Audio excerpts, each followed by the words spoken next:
Hello, it's Randi Rhodes. Here's a clip from our show, and go to randyrhodes.com for the whole thing and a podcast. Buy a stinking podcast. Mary had a little man. The fall. We believe that all men are created equal. To the magnificent mosaic that is America. From radio beacon to radio beacon. I have a dream today. Change has come to America. Believe me. Knock, knock. Who's there? It's a figment of your imagination. Randi Rhodes Show. Turn up your mind. That's a nice country you have. It'd be a shame if something happened to it. What did you want President Zelensky to do about Vice President Biden? Are you talking to me? What we had to do was ask Trump, did you call Ukraine? And he said, yes, here's the evidence. I would recommend that they start an investigation into the Biden. China should start an investigation. The president has confessed to his violation of his oath of office. The people who are party to this corrupt conspiracy already know it's wrong. They already know they're going to get caught, and they are already working on their cover story. Why a Fox News conspiracy propaganda stuff is popping up on here, I have no idea. It is not that. It's Senator Johnson, please. The most corrupt president we've had in modern history. This entire country should be scared. I'll tell you a secret. Of course we'll do it. Just don't tell anyone. You're looking very rough. That is really nice. Now I belong. What exactly are you doing? What's your mission? To disrupt the world. As for was I on the phone call? I was on the phone call. I was on the phone call. We should stop texting about the crimes so the crimes don't leave little crime footprints. This country was a dream once upon a time. That's a nightmare. We're going to impeach the mother. He did it, and he admits it, and now he's going to be impeached for it. Without the Russian mafia, it is fair to say Donald Trump would not be president of the United States.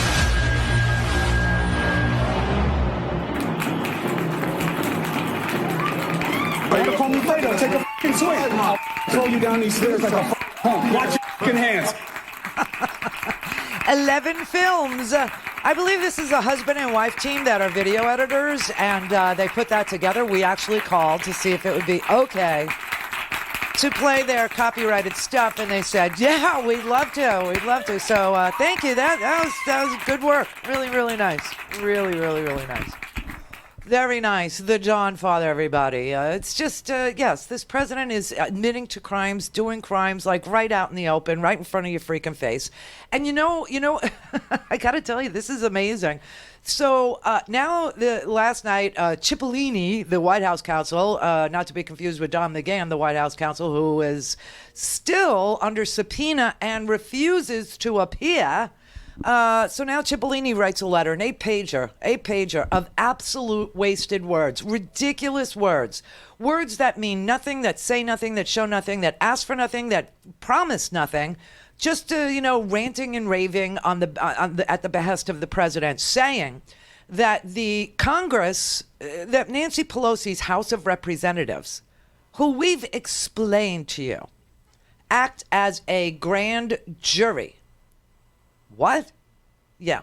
They act as a grand jury. What do we mean by that? Well, their role is to indict, right? Just like a grand jury, to indict. And then a trial would occur if Mitch McConnell doesn't change the Senate rules, of course, in the Senate. And it would be at that trial that Donald Trump gets his lawyers to appear on his behalf, that he gets to cross-examine witnesses, that he gets to see the evidence, that he gets to confront his accusers. That happens at trial, right? It doesn't happen during the indictment portion of any case, okay? And it will not happen here because the House of Representatives is a grand jury. Impeachment is another word for indictment. It is specific to a president of the United States because that's what the Constitution says. It's what it says. So that is the process that Nancy Pelosi and 6 committees in the House of Representatives are involved in, a grand jury process. And as you know, the grand jury receives testimony in secret. And the grand jury does not include anything or anyone from the defense side of things, do they? No. They have a prosecutor. the prosecutor lays out the evidence that the prosecution has collected throughout the investigation of the person or entity that they are seeking to indict. The grand jury meets in secret. The defense is not included. The grand jury renders a verdict whether or not to indict or not to indict. Those are the laws of this nation.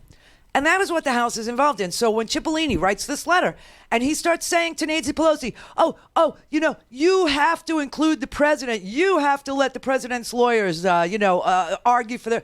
No, you have to let the minority have subpoena power? No. This is a grand jury. And that Cipollini, who's supposed to be a good lawyer, writes this will and gives it to Nancy Pelosi. Last night, an 8-page ridiculously wasted word of a letter saying, we want this and we want... Screw you. You don't get to set the rules of the House. You understand? You don't. It is a co-equal branch of government. And if they and when they subpoena you, you have an obligation to show up and tell the truth under oath. And that is the evidence that's going to be at least an article of impeachment. That the president is standing in the way of McGahn, your predecessor, from testifying, that they're standing in the way of Sondland yesterday. We don't know if Yovanovitch, she's supposed to testify on Friday. Remember, she was the ambassador that was fired because Rudy Giuliani is apparently running a shadow State Department over there, claiming the president is his client and then acting as the United States Secretary of State. I'm sorry, but I don't recall the United States Secretary of State being a personal private lawyer for the President of the United States. Do you? You ever remember that being anywhere in the Constitution, that the Secretary of State shall be the personal hire of the President of the United States in a private, retainer agreement? Because I don't recall that portion of the Constitution. Maybe I missed something. But that's exactly what's going on, and this is just so vile. It's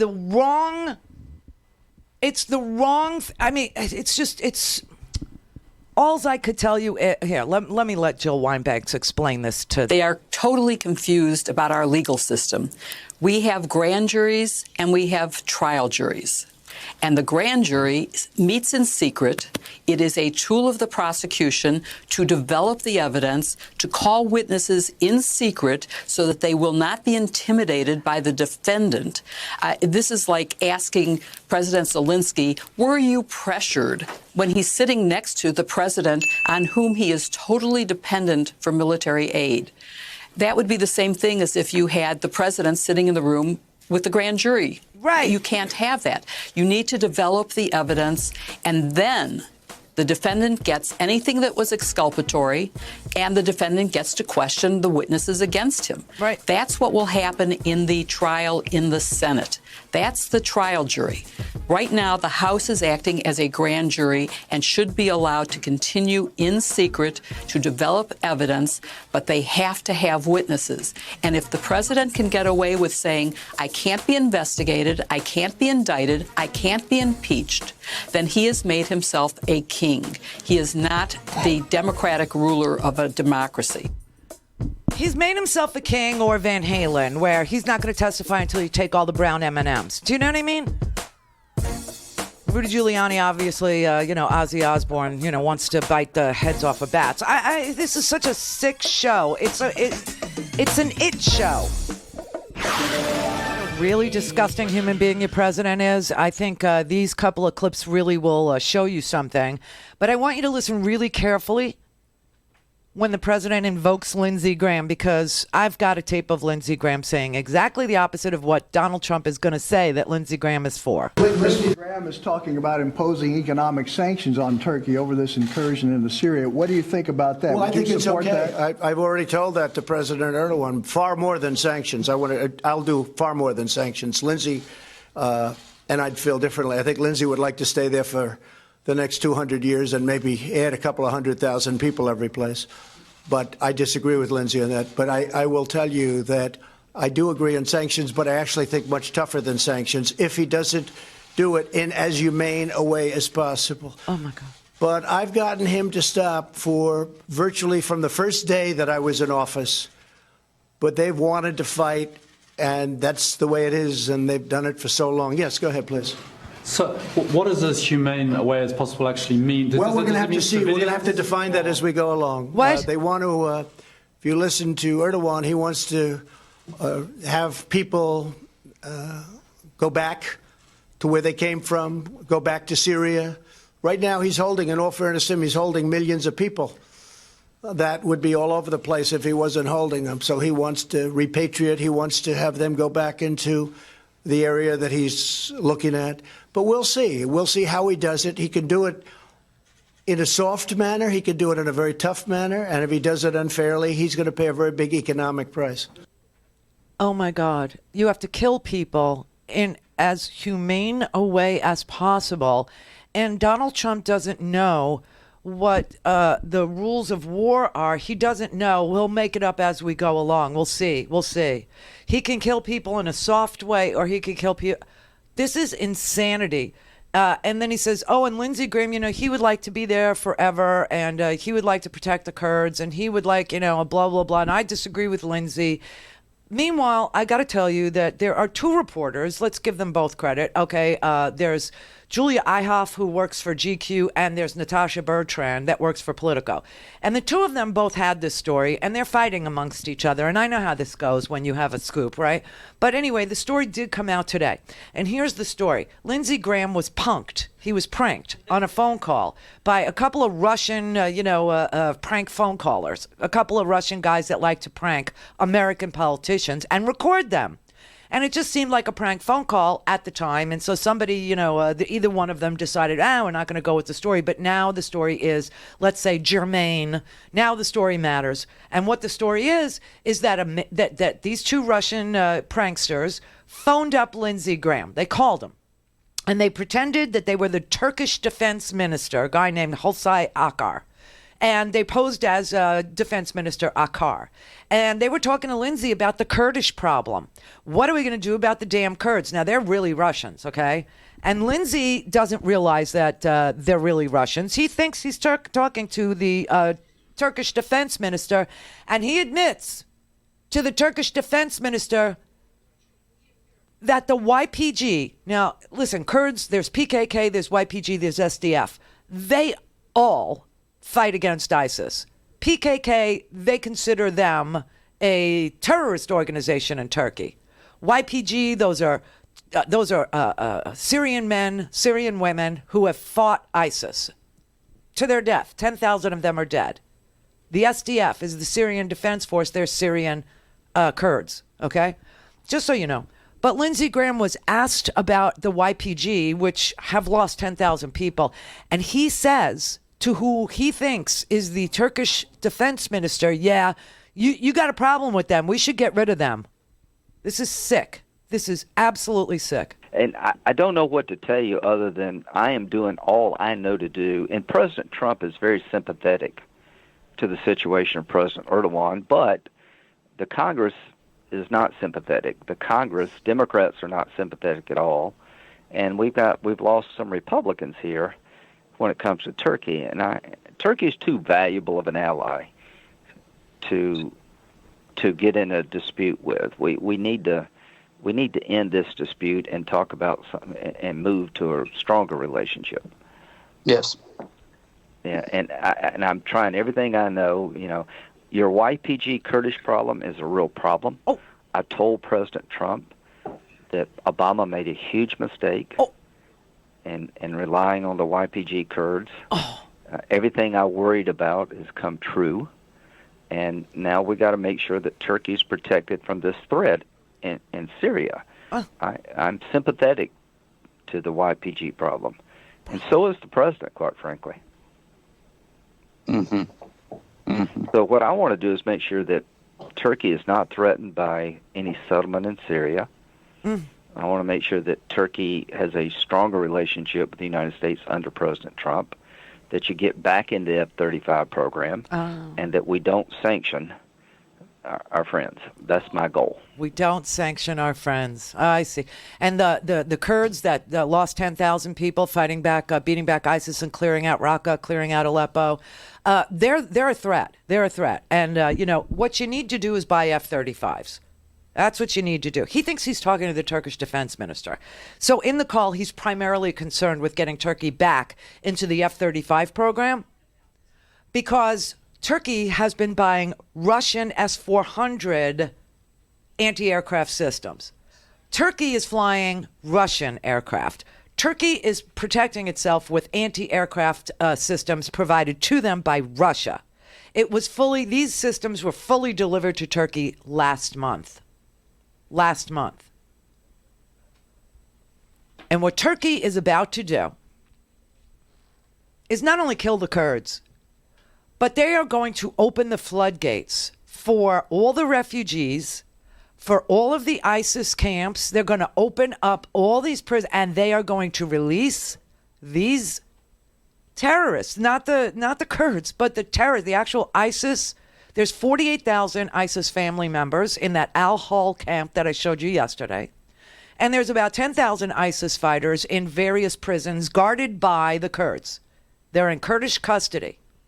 And the Kurds are going to have to flee to save their own lives and their families' lives because Erdogan is bombing them right now. He's bombing the hell out of them right now.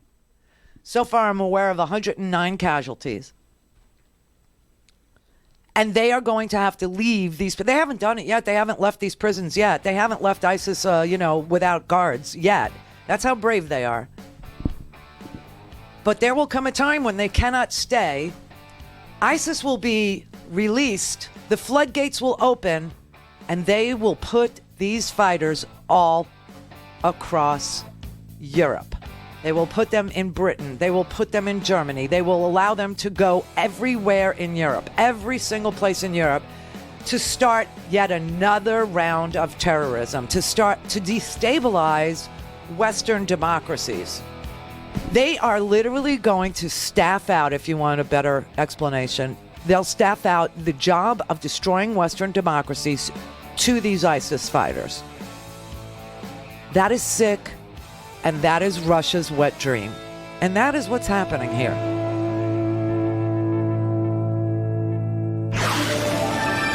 Key player in the inquiry, former U.S. ambassador to Ukraine, Marie Yovanovitch, is testifying behind closed doors on Capitol Hill as we speak. We've also learned that Gordon Sondland, the U.S. ambassador to the European Union, has agreed to testify next week. Sondland was supposed to appear for a closed-door interview this week, but was blocked from doing so by the Trump administration. In response, Sondland was subpoenaed.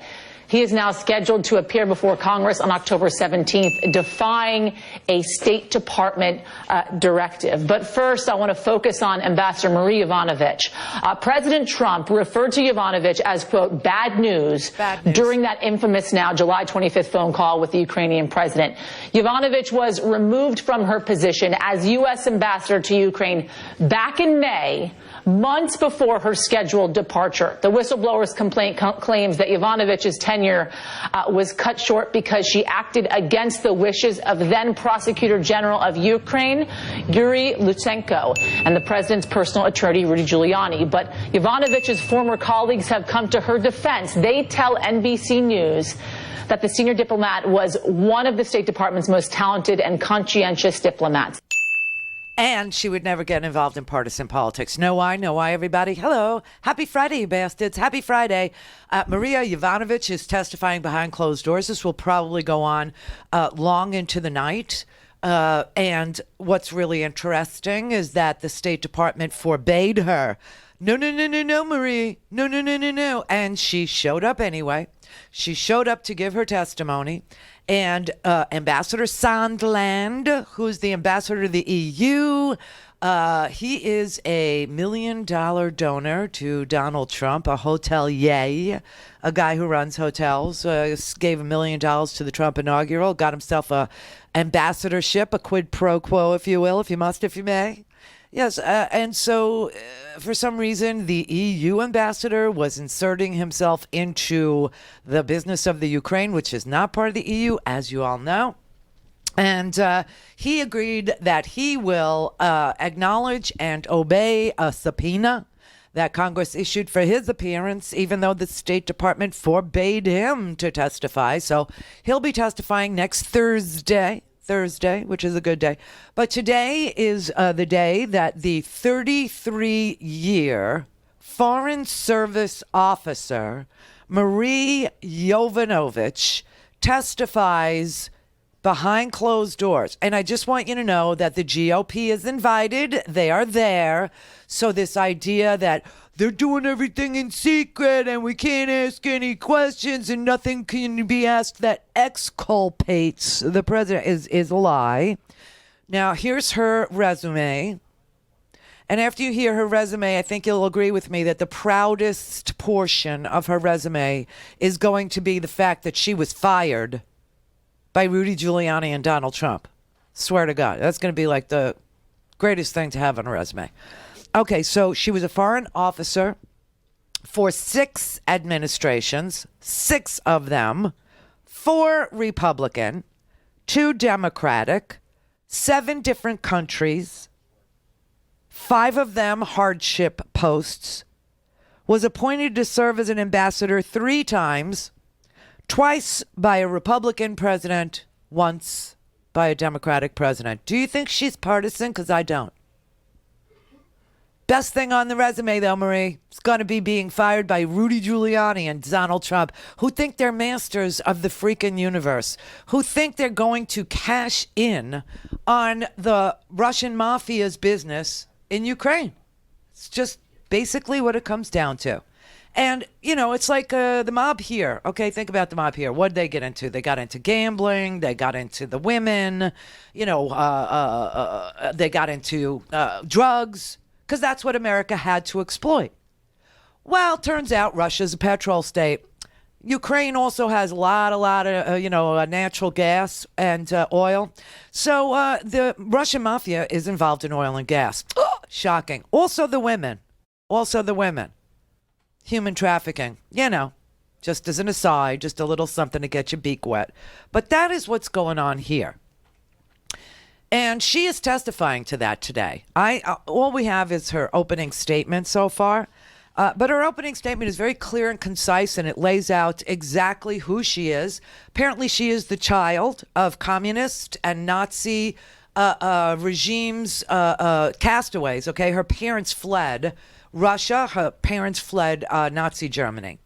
And they came here, and because of them, she was able to attend Princeton University, and she decided to study the Soviet Union.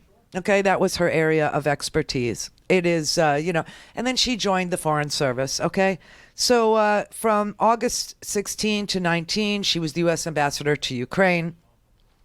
And her mission, as she describes it, was to help Ukraine become a stable and independent democratic state with a market economy integrated into Europe, not Russia. And this is what's got Putin, it's got his panties all in a bunch. Putin wants Ukraine, and he wants that natural gas business, and he wants ports like Crimea, Sevastopol. He wants those things, and he also wants it in the Middle East. But that's the second hat that Putin wears, okay? Now, she lays out the fact that Ukraine has a geostrategic position, that it borders Russia on the east and the oil-rich Black Sea on the west, on the south, and 4 NATO allies to the west. And therefore, it is a critical national security issue for the United States that Ukraine remain free and democratic, and that it resist Russia's expansionism. That is our mission in Ukraine, as you know. When Russia annexed Crimea, when they invaded eastern Ukraine, and they took de facto control over the Sea of Azov, it made it very clear to the United States that Russia had malign interests in Ukraine, and that we could not allow Russia's actions to stand. This is why Russia got involved in picking, the president of the United States. Not that they picked the president for you, but they were involved in influencing you to help them. In fact, it was so bad that Americans were actually organizing rallies that were organized by Russians. But the United States foreign policy is to support Ukraine's desire to be part of Europe. Ukraine is to be supported in its combating Russian influence and aggression. Okay? That is why she was there. She was there to help the anti-corruption efforts that serve the interests of Ukraine. She was there because that serves our interests as well. Corrupt leaders, as you might guess, as we know now, are liars. They are untrustworthy. See what I mean? And so an honest, accountable Ukrainian government makes the partnership between the United States and Ukraine much more reliable and much more valuable to the United States. And so this is the silent war that the United States is having with Russia. You get it now? Good. There are two wars, as I mentioned, in Ukraine. There is the war that's an actual fighting, shooting, bloody war where 13,000 Ukrainians have died. And then there is the second war against corruption. When Donald Trump became president, Donald Trump tried to upend this war against corruption. Rudy Giuliani tried to upend this war against corruption and Russian expansionism, see? But then they hit a snag. And that snag was the election of a reformer named Volodymyr Zelensky.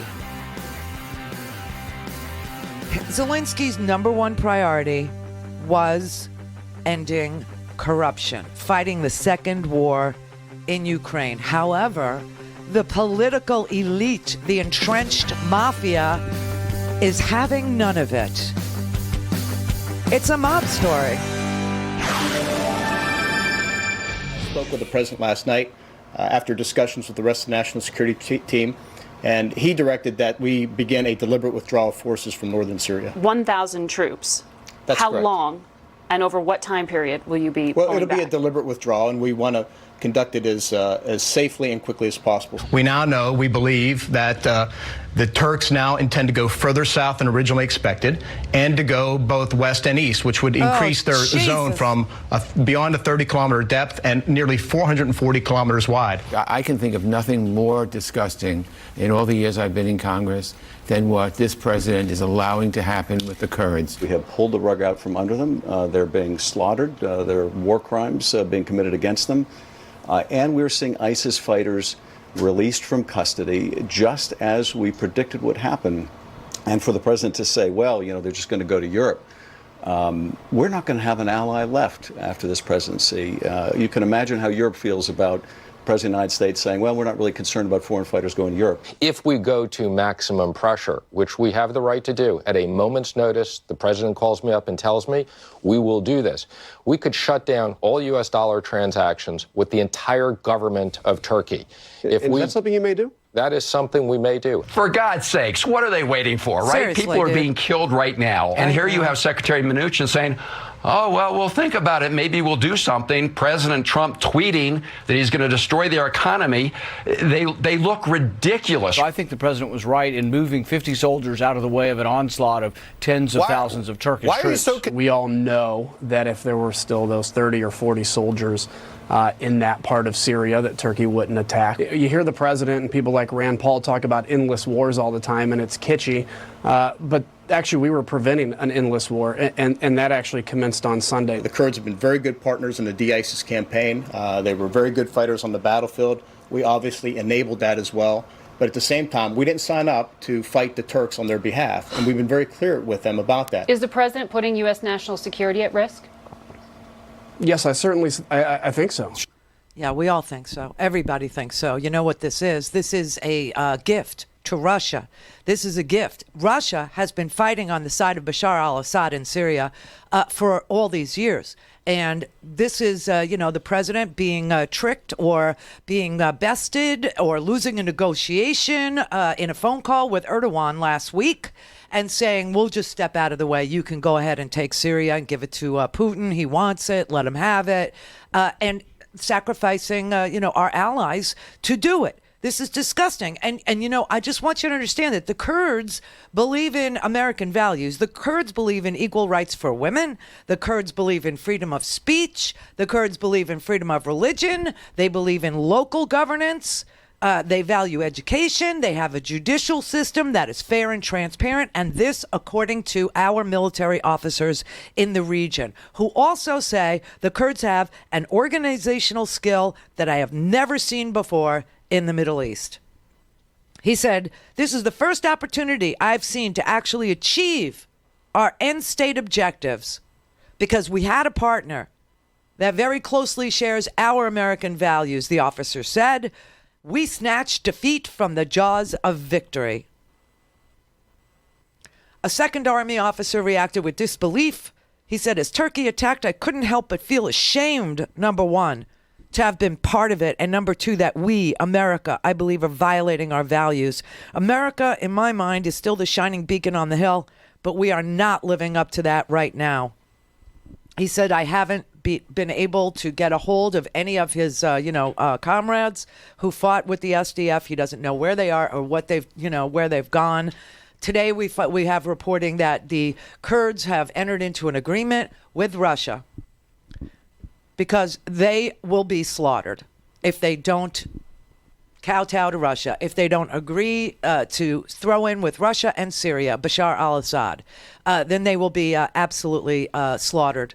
Because the foreign fighters, the Arab militias that we saw last week fighting against the Kurds, fighting against our troops were fired on. You know that. The president said nothing, but the troops were fired on. He was asked about what are you going to say now that the Turks bombed our special forces? Been bombed today. Our special forces were bombed by the Turks. Are we going to take sanctions against the Turks? Well, we'll take a look at it. We'll take a look at it. The Syrians have bombed U.S. Special Forces. The Syrians have bombed U.S. Special Forces. We'll take a look at it. We lost American lives. And then there was an ISIS attack with a suicide bomber, killed 4 Americans. President says nothing about any of this. Nothing at all. Because somebody has something that the president either wants or wants concealed. And we don't know yet which it is. It could be a combination of both. But the president is obviously doing Russia's bidding. What Russia couldn't achieve, Russia is being able to achieve because the president of the United States ordered our soldiers to step aside and to just take it. And just take it.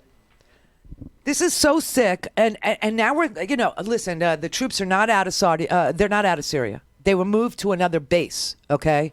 So when he says we're out of there, we're not out of there. That's number one. Number two, these guys aren't coming home. They're being redeployed. Number three, we've had the Turks bomb our special forces. Oh, we'll take a look at it. We'll take a look at it. We had 4 Americans killed in a suicide bombing in Raqqa. Oh, well, let's not talk about that. And now we find out that the Turkish people, the Turkish army, isn't doing the regular fighting with regular forces. They're using Arab militias.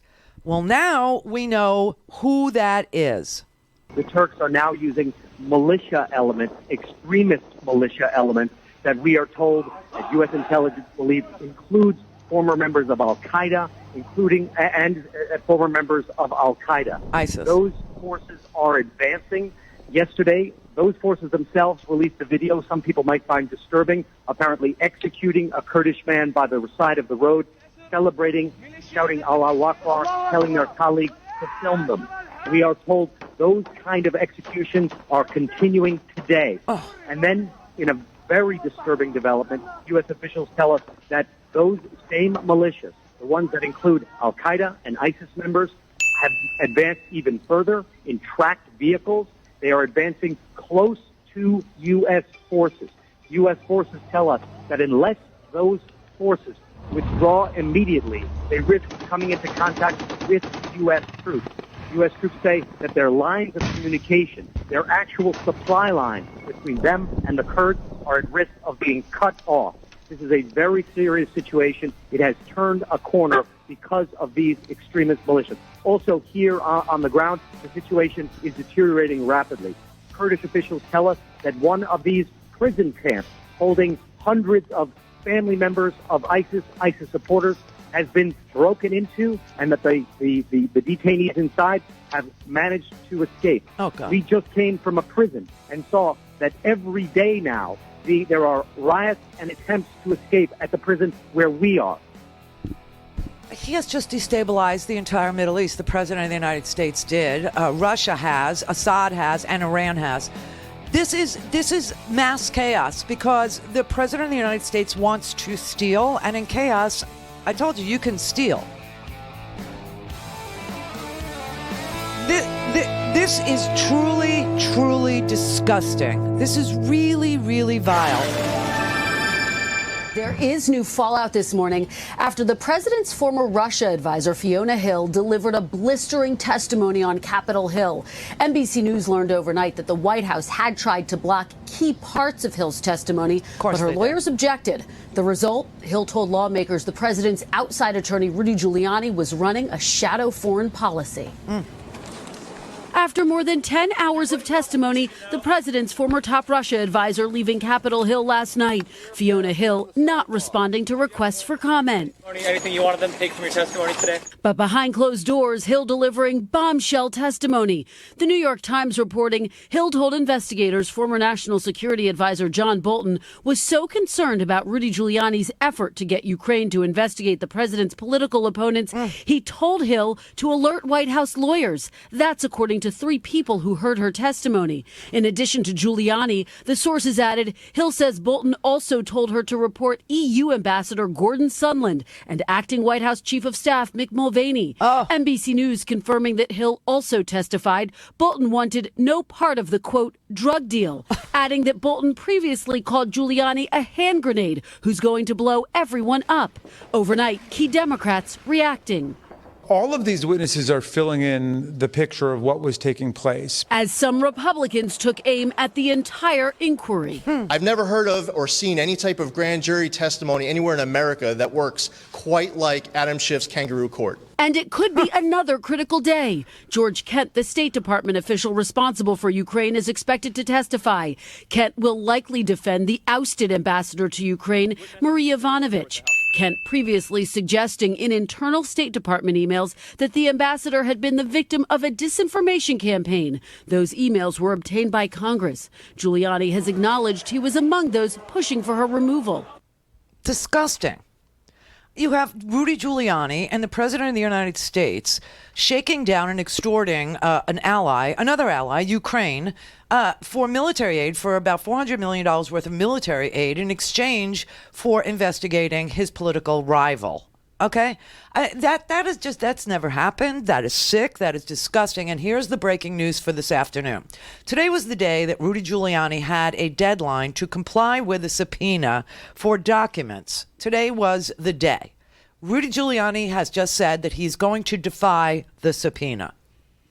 You may have heard Mick Mulvaney's name in there. Mick Mulvaney used to be the Office of Management and Budget. Okay, now he's Chief of Staff and the Office of Management and Budget.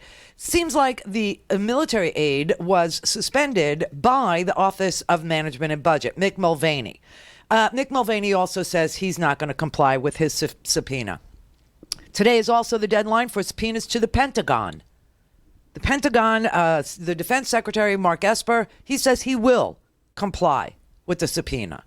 So all we've had so far, believe it or not, we've only had 3 witnesses. We had Volker, who brought all those text messages, which are devastating. The president really wants the deliverable, which is the dirt on Biden. The president wants, Zelensky to sign off on this statement that we're going to write for him, saying that Biden was dirty and that he's going to investigate Biden's corruption at Burisma.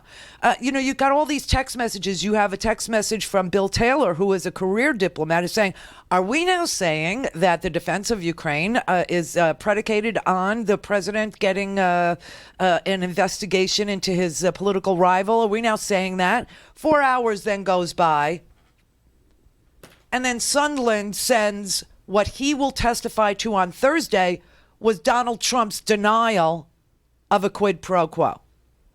Sondland testifies on Thursday. So today was a subpoena deadline for a lot of people. It was a subpoena deadline for Rudy. It was a subpoena deadline for the Pentagon. They'll comply.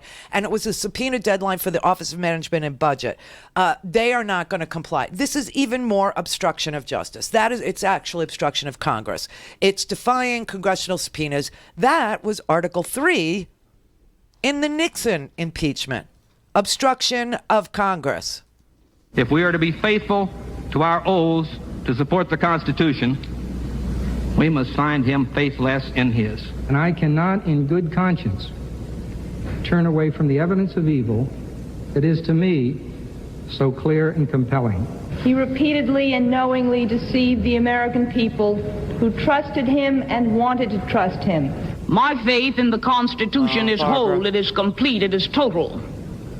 And I am not going to sit here and be an idle spectator to the diminution, the subversion, the destruction of the Constitution. Barbara Jordan, amazing. Elizabeth Holtzman.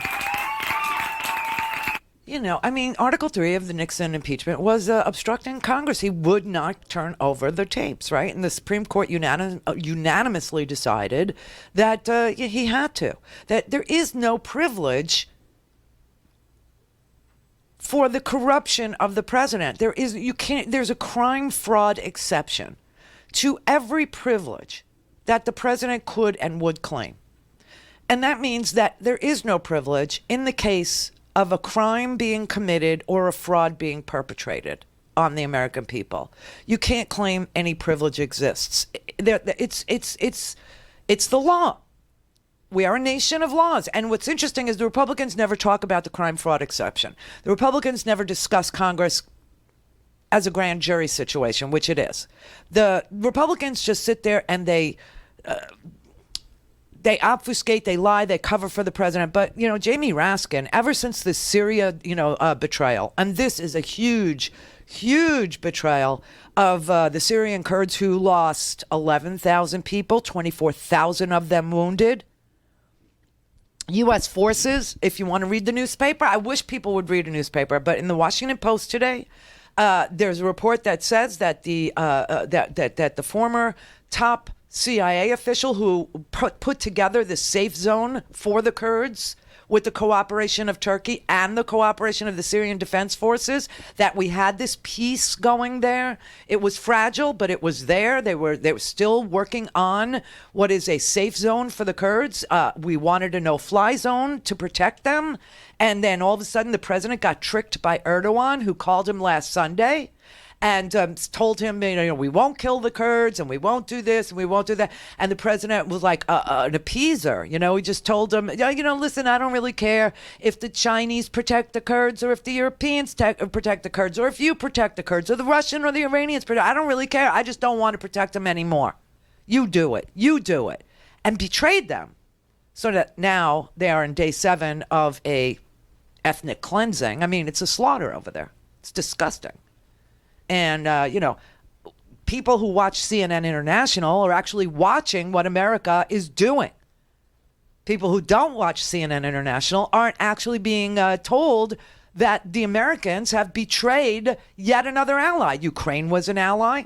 Hong Kongers who are getting slaughtered in the streets for democracy, trying to protect Hong Kong from the communist, takeover. That Red China wants to, do to Hong Kongers. You don't hear anything about that here.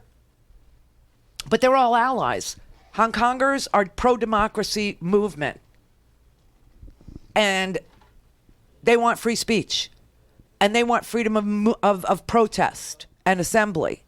And they don't want extradition to China. Meaning if you commit a crime in Hong Kong, they bring you to China for a sham trial. They like a judicial system that's transparent and honest and open. So they're a natural ally for us. Ukraine, obviously, a natural ally for us. Montenegro, remember the guy he pushed at one of the G7 meetings? Yeah, they're a NATO ally. They're an ally of ours. And, the Kurds are obviously an ally. And it's just impossible for Americans who can't see what's going on there to grasp the sense of betrayal that is being felt by American soldiers, that's being felt by U.S. forces, that's being felt by CIA, who tried to put together this safe zone. It's going to go down in infamy. This would be front and center on your desk if you were working as press secretary, but here's some news on the job numbers. A little bit below expectations. We've had 130,000 jobs this past month. The unemployment rate stays the same. They were expecting about 150,000. What's your reaction to that, Sarah? Look, I think at the end of the day, there is no question that the president and his administration have turned the country around and put it on the right track. And we're in a place where the economy is still strong. It's still the strongest economy in the world. And we are doing better under this president than we have in the previous 8 years. Not true. He has created over 5 million new jobs since becoming president. A lot of those are manufacturing jobs. Not and let's true. not forget, everybody said that it couldn't be done, that manufacturing was dead in this country and it couldn't be revived. No, you needed a magic wand. You needed a magic wand to do it. Well, we found one in President Trump, and he's waved the magic wand and he's brought manufacturing back to this country. Oh, for God's sake. Seriously. It's not true. None of that is true. Manufacturing is in a recession. We're in the middle of a 6-month slump in manufacturing. Happy Friday, everybody. Happy Friday. Happy Friday, you bastard. Hello. Hello. Yes. We lost 6,000 manufacturing jobs in the month of March. In this past month of August, they lost 6,000 mining jobs. More miners were employed under Barack Obama than were employed currently under Donald Trump. And manufacturing is in a recession, an actual slump. An actual growth has slowed in that sector. We got a jobs report today. About 35,000 jobs were created by the government. What? Yeah, census takers. Yes, get ready, everybody. Census takers without the citizenship question. And so if you subtract those 35,000 from the total 130,000, which, always gets revised down. Our GDP just got revised down. It was pretty putrid and tepid to begin with. It was 2.1. They just revised it down to 2. 2% growth. 2%. Whatever happened to, we passed these tax cuts, 4, 5% GDP. Yeah, we got revised down. And payrolls grew in the last month under 100,000 jobs, 96,000, the lowest pace since February.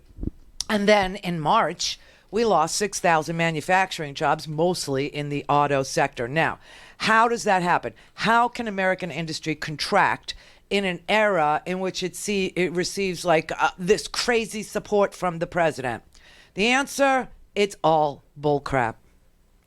You know what the real unemployment rate is? You remember how when Barack Obama's numbers were coming, they go, but the real unemployment rate, you got all these people that are working part-time that really want full-time. That's the real unemployment rate. That's the real one. You know what the real one is? 7.2% unemployment. That accounts for people who are discouraged or underemployed, meaning people have part-time jobs, they want full-time jobs. 7.2% is the real number. Listen, this is and she made her debut. That was the Sarah. She made her debut this morning on the faux news, on the Fox. A vowel movement away from what it actually does to the news. They finally have a reason for me to watch, Randy. I got to be honest. Oh, that's right. Oh, for all you Free Speech TV listeners, viewers who have never heard from Brett on Sarah on the topic. I missed her, Randy, and frankly, I'm happy to have her back. It's his wheelhouse. He's got a type. My lovely Brett, who runs our board. It's Brett and Scotty. Brett has the hots for Sarah. He thinks she's amazingly hot. I don't know which side he likes. Left side or right side, Brett? Whatever side's looking at me, Randy. He really does. He digs her and digs her deeply. He adores. And you remember when, what's her name, Wolf, the comedian, trashed Sarah with the smoky eye? Oh, I think Brett went into like mourning for a week. I mean, every time I would play, I played it over and over again because I just like to see him weep. But for Free Speech TV viewers, yes, our board op Brett has a thing, a real thing. I mean, like a true, undying, passion for the Sarah Huckabee Sanders. Now, hey, Brett, this is going to be like I could read you like a book, but this one you're going to want to read in bed. Sarah is writing her memoir about her time in the White House. I couldn't be more all in, period. So let me ask you this. So what if Sarah writes a book and it's really like The Shining, right? And she's sitting at the Overlook Hotel and all that comes out in the book over and over again is like, the president's comments speak for itself. The president's comments speak for themselves. The president's You're trying to ruin this for me. You're trying to ruin this. I'm not going to let you do it. She's got the high production value wardrobe and makeup. I mean, I'm feeling it.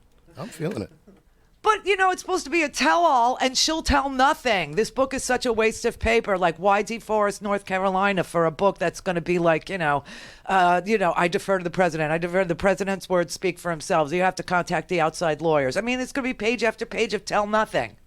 I don't understand. Why should we waste? So Brett could read in bed, I guess, is what it is. So she says, oh, yeah, the president, he was the key that unlocked the door to this manufacturing renaissance that never occurred. It didn't occur. I was looking at the numbers. 5.3% of people worked in manufacturing during the Obama years, 2016 to 2018, and we've lost almost all of that improvement in the manufacturing sector. We're now in negative territory. And she's sitting on the Fox trying to promote her, Tell Nothing book by lying. Again, I'm sorry, Brett, but, maybe you like a woman that looks, I don't know what it is. I mean, some guys like women that lie to them. I'm thinking of a great lie that I've told in my life. Just do the math. If you think it's never happened to you, most women said that they have. And, most men, say it's never happened to them. How is that possible? So here's the August jobs report. CNBC's Sarah Eisen at the New York Stock Exchange has the numbers. Sarah, what are they? Well, Mika, there's been a bit of a slowdown in hiring in the month of August. 130,000 jobs created. Economists were looking for a number more around 150,000 jobs. Also want to break apart business and government because it's important. Government contributed 25,000 of those jobs, temporary hiring due to the 2020 census. So if you strip it out, you want to get a sense of where business is going right now. Business added 96,000 jobs in the month of August. That's actually the fewest number since May. But it's not like it points to an imminent recession or anything. There's still signs of a very healthy labor market here. For instance, the unemployment rate still at 3.7%. That's near a 50-year low. Wages are rising slowly in this country. In fact, they came in better than expected, 3.2% higher in August than they were last year, about 0.4% higher than they were last month. So that's good. The labor force participation rate is growing. More people are entering into the labor force. But all in all, this does mark a bit of a slowdown from recent months and from last year, where we... It's not good. Your wages went up 0.4 of a point, and this is the good news for you. CEO salaries have gone up like 50, 90%. Yeah, some crazy ass number. Oh, please. So we've lost 6,000 mining jobs. Manufacturing is in a deep, deep recession. The jobs that we have, service sector jobs, although retail is also down. Manufacturing declining. Mining lost another 6,000 this month. Transportation down, that's trucking. Utilities lost 11,000 jobs. Logging minus 5,000 jobs.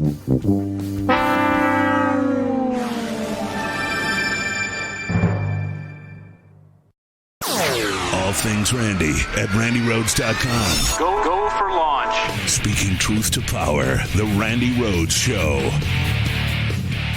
Before we get to our guest, let me address one glaring example of fake news media bias. Pretty much every newsroom in America screwed this up and lied to you by accusing the president of lying. Now, the president issued this tweet. Oh, look at that. That's from, I think, August 29th and 30th. No, it's the proving 28th. The president, what he said about the earlier models about Hurricane Dorian, that it might hit Alabama is true. But if you watch the media mob, you would think the president was lying, as they always do. Just another absurd example of Trump derangement syndrome. Take a look. Oh, my God. The White House is falsifying weather reports so that it doesn't have to admit the president, who spent the weekend golfing, was not up to date on the storm's forecast. Exactly. Donald Trump is not the sharpest Sharpie in the drawer. This really fits a pattern of the president putting out misleading information. The initial reaction is to laugh out loud. It's laugh out loud funny. It's so absurd. But the other aspect of it borders on being truly dangerous. The Democrats keep looking for an impeachment inquiry to go. This is actually against the law. And this might actually be crumbs for them to say, wait a second, you know? Well, it's right there. A lot of psychotic jackasses in the media mob. I'm sure we'll get their apology. God. That'll be forthcoming. Wish I had time to name every name. So that man has sold his soul, which we're all clear about, right? Yes. And the other hosts on the same channel were pointing out how Donald Trump using outdated information. You know, hurricane reports, I have to just tell you, they come out at least 4 times a day in the lead up to the hurricane. And by the time Trump had tweeted out the tweet that Alabama and gave the FEMA briefing that Alabama was in the cone of uncertainty, the forecast clearly showed Alabama was not. So at the time that he was saying Alabama was not. And every other host on his network, I have to say, was trashing what Donald Trump was doing, because it's dangerous what Donald Trump is doing. First of all, while he was doing that, you know, you had a catastrophic event happening. Like, you know, the Bahamas is like 60 miles from where I am. You realize how close that was.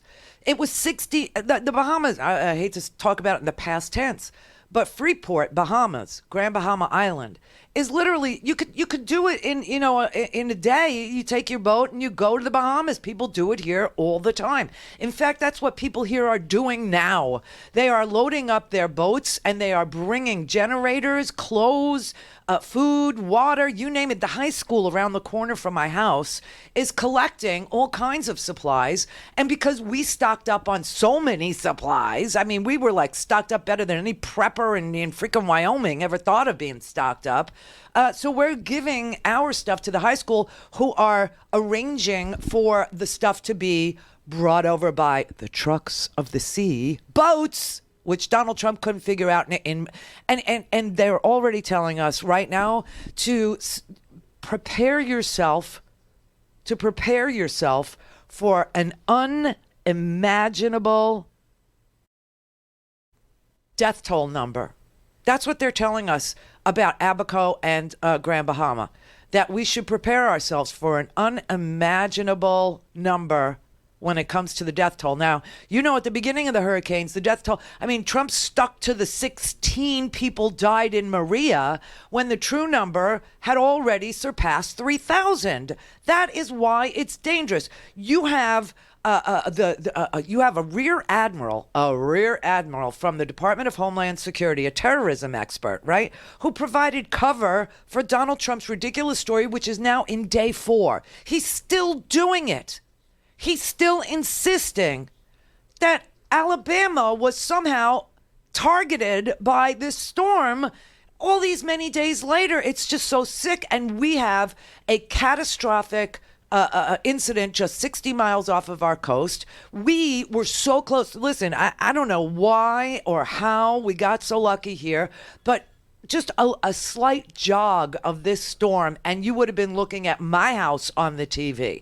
You would have been looking at an unimaginable death toll in my neighborhood, because we were smack in the bullseye if this thing jogged just a couple of miles, like 20 miles more to the east. An idiot boy who has a house there. You know what the thing, though, about Mar-a-Lago is? You know what? You want to know a detail you need to know? because I saw a lot of tweets about Mar-a-Lago, and stuff. I just want you to know it is an historic residence. Yeah, it belonged to Marjorie Merriweather Post of the cereal fortune, like Post Toasties and stuff, like, Post cereals. So that was her house. And it was declared an historic monument, basically, to robber barons. I don't know. And so if something happened at Mar-a-Lago, guess who gets stuck with the tab to rebuild it? We do. Exactly. Yes, we do. So what does he care? What does he care if the house got trashed? So just keep that in mind every time you wish ill on that house, because you will pay to replace it. But this idiocy has been going on as long as the hurricane itself has been going on. And I got to tell you, North Carolina, South Carolina, flooding, Charleston, flooding, North Carolina, Cape Hatteras, Cape Fear, all those places. We were just hoping that North Carolina didn't get hit so hard that it looked like the gerrymandered maps that the Republicans made out of that place, So while all this is going on, and literally people are dying, I heard stories of people being flung in Grand Bahama, people being flung into pine trees and sleeping in the pine trees for 2 days without being able to locate their son. They couldn't find their wife. They couldn't find their daughter. I mean, this is just, and Trump, his whole thing is, I'll go to Puerto Rico, I'll throw paper towels. And then he says, only 16 people died. I want my paper towels back. Do you know what I mean? All right, they still got free paper towels. So South Florida was about to become the next Puerto Rico. The Bahamas did become the next Puerto Rico. We got climate change issues that are just so obvious to anybody who will look at it. And this man is sitting on the TV drawing Sharpie drawings on official weather maps, which, by the way, that map that he relied on in the first place, that was not drawn by the National Weather Service. That was drawn by the Florida Water Management District. South Florida Water Management District. So why was he relying on the South Florida Water Management District's map, which also needed a Sharpie marking on it in order to make him a truth teller, instead of NOAA or instead of the National Weather Service or any of the... I mean, it's very sick. It's very, very sick. But the reason why this is dangerous is because it's confusing people. People think, it's going across Florida, it's not coming up the coast. And so maybe somebody in North Carolina that only ever watches Fox News, who's about to get hit, they think, no, it's going west. It's going into the Gulf. It was never going into the Gulf. This is so dangerous, I swear to God. And so you have a Rear Admiral. His name is Rear Admiral Peter Brown. He's a Homeland Security advisor, and he gave cover to Trump's story. So everybody, expect to hear Rear Admiral Peter Brown as acting secretary of something or other very soon. Call in, connect. To speak to Randi, call 561-270-3844. 561-270-3844. And it may get a little piece of a great place. It's called Alabama, and Alabama could even be in for at least some very strong winds and something more than that. Well, that was wrong. Yes. It gave birth to a lot of very funny memes. Yes. But the subject of the goof was too serious, so the National Weather Service swiftly corrected him, issuing a statement from the office in Birmingham. Alabama will not see any impacts from Dorian. We repeat, no impacts from Hurricane Dorian will be felt across Alabama. That could have been it. The end of it. Everybody makes mistakes. Instead, the next day, the president blamed the media for his own inaccurate warning and then started to rewrite history on the matter. Yesterday it continued, and he added doctored graphics to the narrative. The president on television took a National Hurricane Center forecast that somebody had doctored with a Sharpie or something. The forecast showed East Coast Dorian. The Sharpie's magical addition added the coast of Alabama. Oy. On the Gulf Coast, completely Dorian free. Why would the president of the United States do this? Yes. He decries fake news that isn't and disseminates fake news that is. Think China pays the tariffs. Right. The wall is going up. Right. Historic inauguration crowds. Right. Russia probe is a witch hunt. Right. You need an ID to buy cereal. Right. Noise from windmills causes cancer. It's Yes. endless. Endless. And now the Sharpie map that hurricanes Alabama. A reporter asked him about it. That map that you showed us today, it looks like it's almost like a Sharpie. I don't know. He doesn't know. He doesn't know. But he won't let it go. Yesterday, he brought out another map and a statement that reads, "This was the originally projected path of the hurricane in its early stages. As you can see, almost all models predicted it would go through Florida and hitting Georgia and Alabama. I accept the fake news apologies." This is one where he can apologize and just move on. Yes. That map was from the day hurricane became a hurricane, 8 days ago, Yes. August the 28th. It was 4 days old. At the precise time, he said Alabama would likely be hit harder than anticipated. And by then, it was fake news defined on a very serious subject. Yet he forged on. This morning, another statement. What I said was accurate. It wasn't, and it isn't. That is insane. That is absolutely crazy, and it's scary, and it's dangerous. It truly is dangerous because you have people out there who are depending on, getting the right information, knowing to board up their houses, knowing to go to high ground, knowing to evacuate, knowing to take your pets, knowing to get your elderly people together, knowing to get cash from an ATM, to gas up their cars, to get in a line. I mean, there's so much that goes into the preparation. It's just one of those things that, it takes time, takes effort, and takes some money in order to do. And the president is sitting there lying about the storm's path while the storm, at the time that he decided to include Alabama, Alabama had already been excluded. And all these days later, I remember, last weekend, we were getting ready to leave for Labor Day weekend, and I said to you, we're going to be off the air longer than I think because this is a sit and spin. This thing is stalling. It's very slow, and it was a crazy storm. Nobody knew how to predict it. Why? Because of climate change. The steering currents have almost dissipated, and hurricanes don't move on their own. They need steering currents from the atmosphere, and the atmosphere is messed up.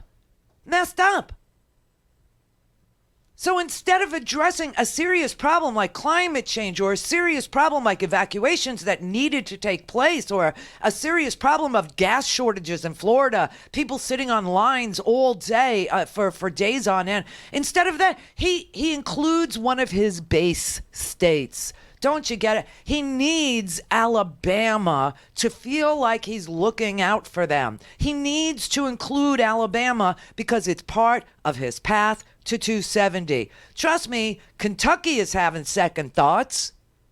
Yeah, and West Virginia is having second thoughts. Obviously, Michigan has had second thoughts. 62% of Michiganders say they're not voting for this guy. 62%. All right. You got Wisconsin, they're out, and you've got Pennsylvania, they're out. Right. So you have the aggregate total from all these three states that made him land on 304, because he had two faithless electors who refused to vote for him, even though their states had gone for him. So he had 304 electoral votes.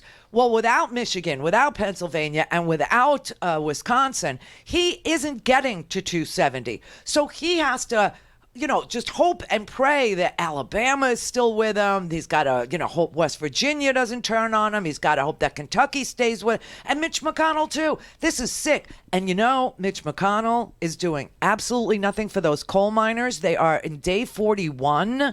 Day 41. These coal miners are camping out in a little county called Harlan County, Kentucky. And they got stiffed on their paycheck when their coal company, more coal companies have closed under Donald Trump than had closed under Barack Obama. But Donald Trump was able to lie to those coal miners and tell them it was regulations, Obama's regulations, that were making coal companies shut down. And that was not true. He relaxed every single regulation that the EPA had in place to protect the waterways, to protect from coal ash, to the whole thing.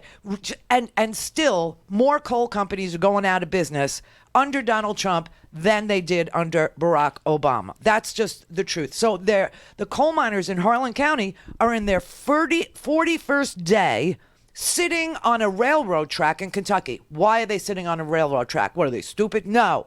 It's because the coal is being shipped from the mine on those train tracks. And the coal that's in the cars, the train cars, is worth $1.4 million.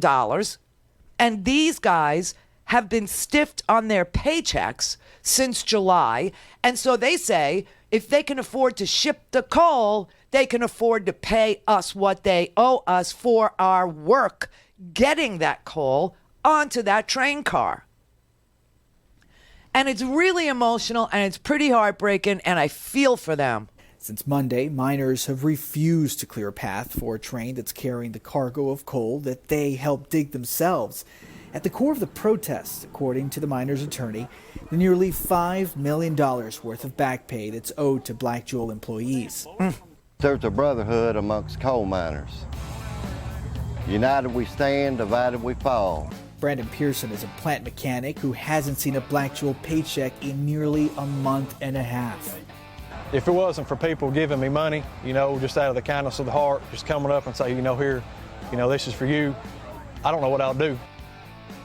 Now, these people have children. These people have cars and homes, and they can't make their payments because this company, Black Jewel, declared bankruptcy and decided not to pay what was owed to these coal miners who are saying, 85% of this county voted for Donald Trump. And they're sitting on the train track saying, we need Donald Trump. Where is Donald Trump? We're not blaming Donald Trump, which is kind of kooky. But they want Donald Trump to do something. 1,700 employees there are out of work and need their back pay. This is the Randi Rhodes Show. To speak with Randi, dial 561-270-3844. That's 561-270-3844. There's no shortage of help coming from neighbors. After all, it's what makes this part of Appalachia so resilient. But there seems to be a voice that's missing among the support, says Pearson. Of clean, beautiful coal. No such thing. One that promised to be there for people like him. We need Donald J. Trump to come to coal country. We voted for that man. And he said he would be here for coal miners. I've seen him with the UMWA hat on. I've seen him with the hard hat on, said, I'm here for you. We're going to make America great again. We're going to put people back to work again. And I'm not blaming this on him. This is not his fault in any shape, form, or fashion. Because I know he's there for us, and we need him here. Pearson and the rest of the miners that CNN spoke to all agreed the president has provided an economic second wind to their industry. I'll put it on, right? But they fear that Trump's promise has done very little to help them out in this particular crisis. Well, I've seen where he just, he was trying to work on getting a young rapper out of jail or prison in another country, and I know he had some celebrity influences in that, but we need bailed out. We need something, and we just need him to be here for us. Black Jewel is yet to respond to CNN's repeated request for comment. An attorney representing some of the miners says legal action is being pursued in an attempt to recover the wages and their benefits.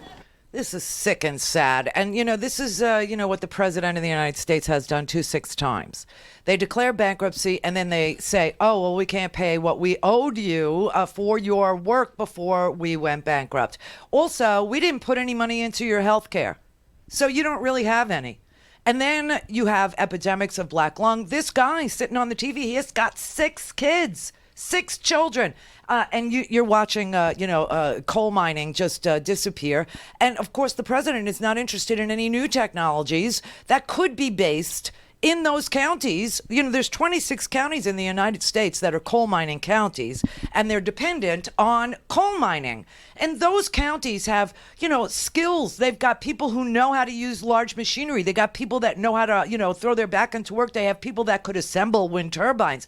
They have all kinds of people there who could do these kinds of jobs if there was an investment in clean energy and we could transition from dirty, disgusting coal, because, these guys, they sit next to their own streams and they see that their streams are orange from acid mine drainage. They see it. They know it. Black lung disease is everywhere. It stole the breath of, too many of these coal miners. And now the companies say, oh, guess what? We didn't pay anything into your health care fund. And Mitch McConnell knows this. And this is Kentucky. And he's done absolutely nothing. And these coal miners were up on Capitol Hill. I told you. They were up on Capitol Hill. They were trying to get Mitch McConnell to act on their behalf, to get their back pay, to tell these coal mining companies that they couldn't sell the carloads of coal until they agreed to pay them what they owed. And Mitch McConnell did absolutely nothing. And last year in West Virginia, Trump held a rally. And he told the people in West Virginia that coal was back. Coal had come back, and it's just it's the best ever, and everybody's going back to work, and it's a tremendous form of energy. We have clean coal exports have increased 60% last year. Clean coal. Not true. There's no such one of thing. Our big assets that we weren't allowed to use for our miners. You remember Hillary with the coal, right? Sitting with the miners at the table. Remember, that wasn't so good for her. So the people of West Virginia and all over, you look at Wyoming, you look at so many different places where Pennsylvania, where they loved what we did. And it's clean coal, and we have the most modern procedures, but it's a tremendous form of energy in the sense that in a military way, think of it, coal is indestructible. You can blow up a pipeline, you can blow up the windmills, What is the he windmills. talking Boom, boom, boom. Bing, that's the end of that windmill. If the birds don't kill it first. You know, this man is dangerous. He truly is. I mean, you've got all these different things that are, how many signs do you need that global warming is real? California, people that lived in paradise can't live there anymore. The whole East Coast, the Atlantic coast of the United States, people are wondering, where can we live? How close can we live? Do we need seawalls? What do we need to do? The weather forecasters, the guys at NASA, the guys at the National Weather, they're all saying, watching these storms, year after year, this has been the fourth consecutive year with a Category 5 storm, and the storms intensify much quicker than they used to. So they develop in the Atlantic. They're not even coming off the coast of Africa. And in the first 24 hours, they go from tropical storms to Cat 5s. There's no steering currents in the atmosphere, so they sit wherever they are. They move a mile, 2 miles an hour. I mean, it's just so unbelievable. And this man is not interested in telling the truth about there's no such thing as clean coal, that we should transition, that there's plenty of jobs to be created in Appalachia. There's plenty of jobs to be created in West Virginia. There's plenty of jobs to be created in Kentucky. If only he would work on it and invest the money in Infrastructure Week. I mean, I told you we have, 10 million lead pipelines in this country that need to be replaced. They were put underground in the 20th century, and they were supposed to last 75 to 100 years. And now time's up. Time to rebuild. And what's happening? Coal-fired power plants are closing all over the country. What we probably would submit to folks who are wanting to be president of the United States, whether it's Donald Trump or any of the candidates running for office. First of all, let me say, coal's not back. Nobody saved the coal industry. Now, that's a harsh fact, and that's a harsh reality. That's Cecil Roberts. He is the president of the Coal Miners Association and the Mining Association. Okay, I mean, I don't know who anybody. I mean, how many people are going to listen or know that Cecil Roberts actually said this at the National Press Club if we don't show it to you? But that's just the truth. And the progressives, and there are progressives in Kentucky, and there are progressives in Wyoming, and there are progressives in West Virginia. They want to transition and bring the jobs to these counties. Obviously, they have the ability to move things, right? The roads are good. You got trucking going on there. You got train cars full of coal. So there's a system there to move, manufactured goods. Why couldn't we have those guys? And by the way, I got to say, here are the numbers, okay? This is what Donald Trump said last August in West Virginia. He said, "We are back. The coal industry is back. Well, that was Cecil Roberts a couple days ago going, nobody saved the coal industry. We are not back. And in fact, more coal-fired power plants have closed under Donald Trump than during former Obama's administration. And it's because of the cost of things like renewables and liquid natural gas. And this president refuses to acknowledge market forces. He refuses to, react to them. He would rather tweet about Alabama being in Dorian's path. All these days later, it's just so sick. Now, meanwhile, you got real people who are really hard workers, who are really decent people, who are just freaking out and sitting on the railroad tracks, I told you they had to go to Washington in wheelchairs with oxygen tanks. These guys are suffering.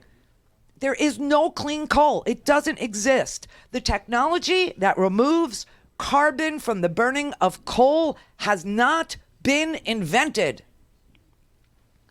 Meanwhile, these guys had pensions that they were told were theirs. They had, back pay that they have already earned. And Mitch McConnell, their senator, is sitting there letting them starve. Why isn't the United States government in a courtroom arguing on behalf of earned wages? Why? Because they suck on labor laws. They always have. The GOP doesn't give a damn about workers. They've always been very, lax on labor laws. Fair Labor Standards Act. You could invoke that as the leader of the free world and get these miners paid. Here's what one of the miners said. My family's hungry, man, and I'm going to do whatever it takes to feed them. I will sit here on these railroad tracks till whenever. Now, this county, Harlan County, 85% for Donald Trump. They used to vote. A lot of them voted for Obama. But they believed this line of swill that he was peddling. And there's 26 other counties in this country that absolutely know that coal is not back and that Mitch McConnell has blocked all meaningful legislation that would protect the labor force that mined that coal, that extracted that coal, that got stiffed on their wages. Anybody who wants to look at it can look at it, and you can clearly see that the GOP has a very poor record of protecting workers' rights, like the right to your earned paycheck. I got to tell you, this is sad. This is really sad.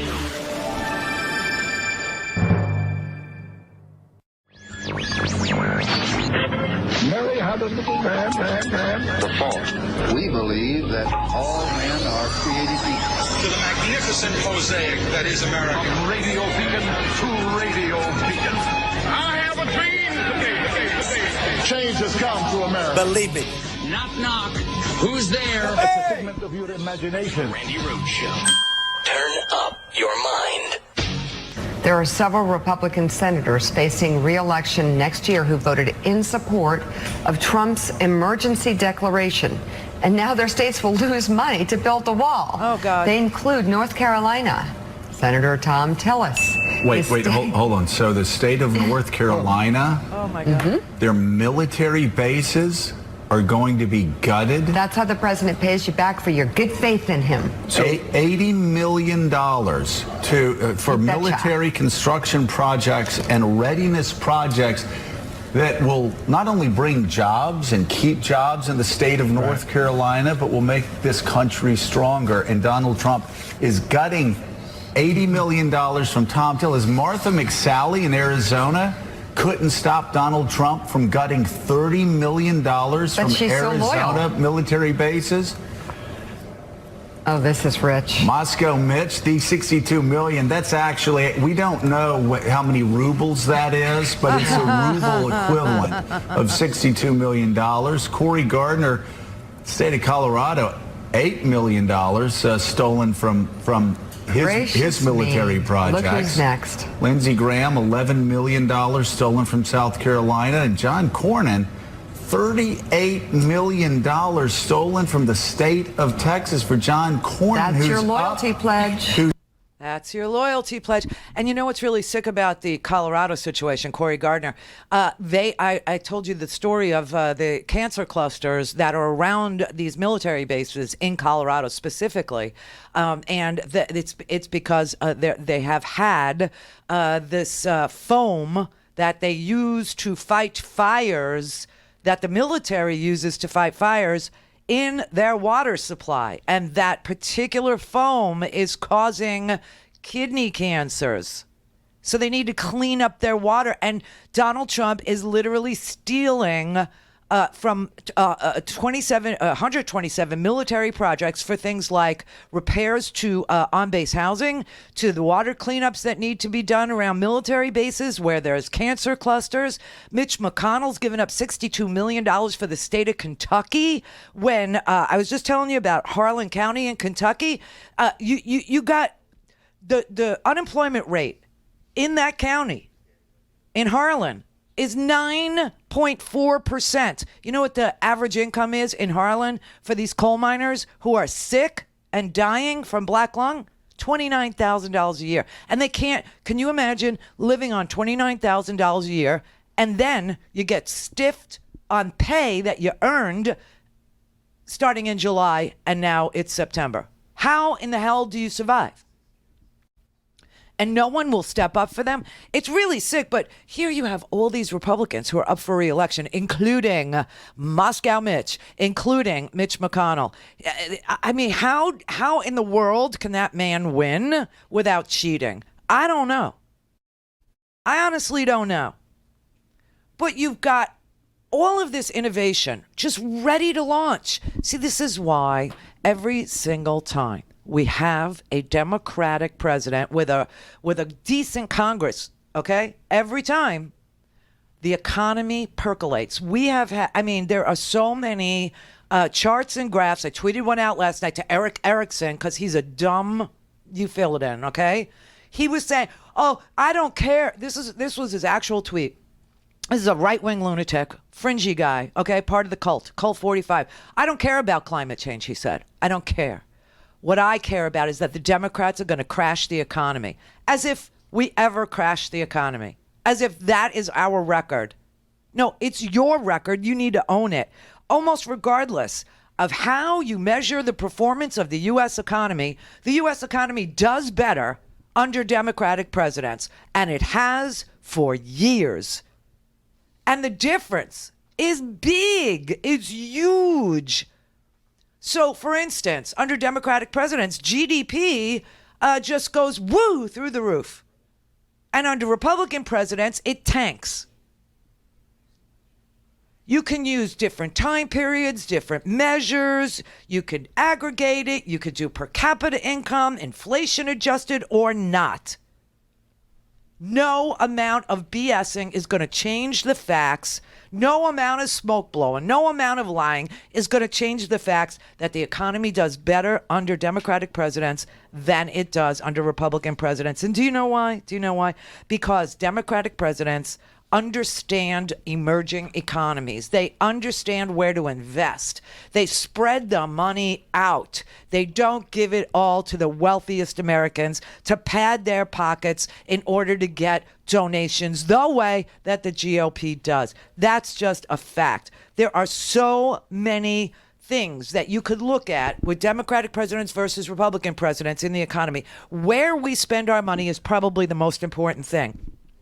You know, government spending is a huge, huge thing.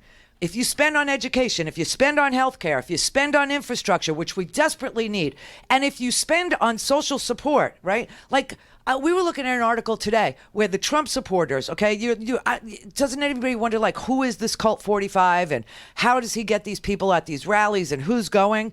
Yeah, you know what it turns out? They're like old deadheads. Do you know what I mean? They're like that. They literally travel thousands of miles to go to the Trump rallies over and over and over and over and over and over again. About 10% of the people that attend Trump rallies have been to more than 20 Trump rallies. Isn't that crazy? It's like the sickest thing. And when they looked at the profile of these people, like, where do they find the time? They're on disability. or they're on Medicare, or they're on Social Security, or some combination. I mean, this is unbelievable. But the Democrats understand that that they wouldn't have disability, they wouldn't have Medicare, they wouldn't have Social Security if it wasn't for us in the first place. And this is what makes them able to go to these stupid rallies. They go, some people, I swear to God, they're like going to their 50th rally. It's a very sick group. It's like, for the younger people, it's like a Fish concert. You know what I mean? You know what? You need a jam band. The Democrats need their own jam band. But what we do when we spend the money is we don't spend all the money on finance and business. We spread the money around to emerging industries, to fixing what's broken, like infrastructure. And so we put the power of the money in the hands of individuals instead of shoving it into defense, which is where Trump puts it. But what does Trump do? He puts all the money in defense. This is the largest defense budget. I mean, and you know the stat where we spend more than the 10 next industrialized nations combined on defense, right? And so then what does he do? He steals the money from the defense budget to pay for the stupid wall.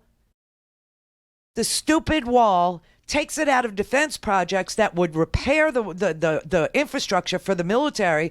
I mean, I could play you this testimony over and over again. It's just amazing. These women who are living in base housing where termites are falling from the ceiling and mold is growing on the wall in the laundry room where their children play with their toys. And the electricity, the electrical systems are catching on fire, and it's just unsafe. But instead of investing, he steals the money from these projects, and then he says something to you like, they'll backfill it. They'll take the money now and put it in the wall, and then they'll backfill the money. Do you know what that means? It means they'll pay for it twice with the original money disappearing. That's what backfilling means. But it sounds like a handy-dandy term that sounds okay. It's not okay. They appropriate the money for defense projects, and they take the money out of the defense projects, and they say they backfill the defense projects, meaning they'll pay for it twice, but the original money was stolen. That's what I'm telling you. In chaos, they can steal. And this is how they steal. It's just one of the many ways they steal.